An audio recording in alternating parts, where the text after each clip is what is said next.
Hello friends, இது வந்து Sunday இப்போ ஈவினிங்க்கான வீடியோ தான். மதியம் லன்ச் முடிச்சுட்டு சரி எங்கேயாவது வெளியே போகலாமான்னு பிளான் பண்ணோம். அதுக்குள்ளே ஹஸ்பண்டுக்கு வந்து கிளாஸ் இருக்குதுன்னு சொல்லிட்டாங்க. சரி ஆன்லைன் கிளாஸு அவங்க அட்டென்ட் பண்ணி இருக்கிறதுக்குள்ளே எனக்கு வந்து சரி மேலே இருக்கிற திங்ஸ் எல்லாம் எடுத்து கொஞ்சம் அரேஞ்ச் பண்ணலான்னு பார்த்தேன். அப்போ தான் வந்து நான் பரண் மேலே கட்டி போட்ட என்னுடைய இதுவெல்லாம் நான் பேங்கிள் செய்யறதுக்கு வச்ச இந்த பொருள் எல்லாமே நான் அப்படியே அங்கேருந்து அம்மா வீட்டிலேருந்து நான் மேரேஜ் முடிச்சுட்டு வரும்போது என்ன பண்ணிட்டேன்னா மொத்தமாக எல்லாமே அந்த ஜமிக்கி அப்புறம் எல்லா ரிங்ஸ் எல்லாமே மொத்தமாக கொட்டி ஒரு பாக்ஸில் போட்டு வச்சுட்டேன்.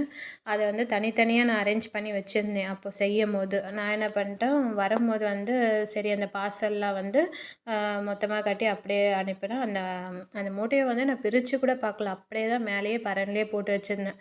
ஏன்னா அதுக்கப்புறம் நான் செய்யணும்னு கூட நான் யோசிக்கலை. அதுக்கப்புறம் நான் காலேஜ் குரூப்லேருந்தும் கொஞ்சம் வெளியே வந்ததுனால என்னால் அதை செய்ய முடியாமல் போச்சு. சரி இப்போ வந்து நான் அவ்வளோ பொருள் இருக்கே, சரி என்ன பண்ணலாம், செய்யலாம், சரி குரூப்பில் போட்டு விடலாம் வாங்குவாங்கன்னு சொல்லிட்டு நானும் குரூப்பில் போஸ்ட் பண்ணேன். போஸ்ட் பண்ணதும் வந்து ரெஸ்பான்ஸ் நல்லாவே வந்திருந்தது. சரி கேட்டிருந்தாங்க இந்த மாதிரி வேணும்னு சொல்லிட்டு. அதனால தான் சரி எல்லா பொருளும் எடுத்து வைக்கலான்னு சொல்லிட்டு எல்லாத்தையும் எடுத்தேன். பார்த்தா ஃபுல்லாக குப்பையாக தான் இருந்தது. அதுக்கப்புறம் எல்லாத்தையும் அந்த இதுவெல்லாம் எடுத்து டஸ்ட் எல்லாம் எடுத்துகிட்டு, ஆனால் சமிக்கியெல்லாம் எதுவுமே கலர் மாறவே இல்லை, நல்லாவே இருந்தது. இப்போ அது கிட்டத்தட்ட நான் ஒரு 1 இயர் கேப் விட்டுட்டேன். 1.5 இயர்ஸே கேப் விட்டுட்டேன். மேரேஜுக்கு முன்னாடியிலேருந்தே கொஞ்ச நாள் நான் செய்யாமல் தான் இருந்தேன். அப்போலேருந்தே வந்து ஒரு 1.5 வருஷம் ஆயிருக்கும். அது வரைக்குமே நல்லா இருக்குது, எல்லாமே அப்படியே புதுசு மாதிரியே இருக்குது எல்லா சமிக்கியுமே. அதை சரின்ட்டு நான் எல்லாத்தையும் எடுத்து தனித்தனியாக, ஆனால் இந்த அரேஞ்ச் பண்ணுறது தான் ரொம்ப கஷ்டமாக இருக்குது. ஏன்னா வந்து எல்லா சமிக்கியும் அந்த குட்டி குட்டி மைன்யூட் ஜமிக்கி எல்லாமே ஒன்றா கொட்டிட்டேன் பாருங்கள். அதெல்லாம் தனித்தனியாக பிரித்து இந்த மாதிரி கப்பில் போட்டு வச்சுக்கிட்டேன். கொஞ்சம் தான் பிரிக்க முடிஞ்சது, இன்னமும் நிறைய இருக்குது. அது எல்லாமே பிரிச்சுட்டு நான் உங்களுக்கு காட்டுறேன் தனித்தனியாக போட்டுட்டு.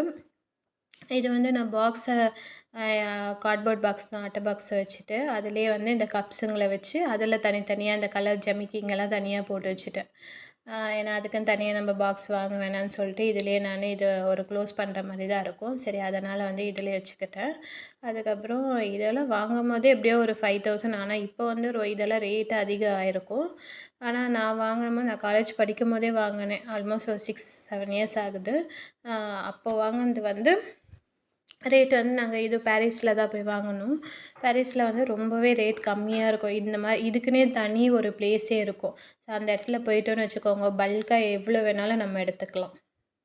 ஓகே ஃப்ரெண்ட்ஸ், வீடியோ பிடிச்சிருந்தா லைக் பண்ணுங்கள், சப்ஸ்கிரைப் பண்ணுங்கள், பெல் ஐக்கானே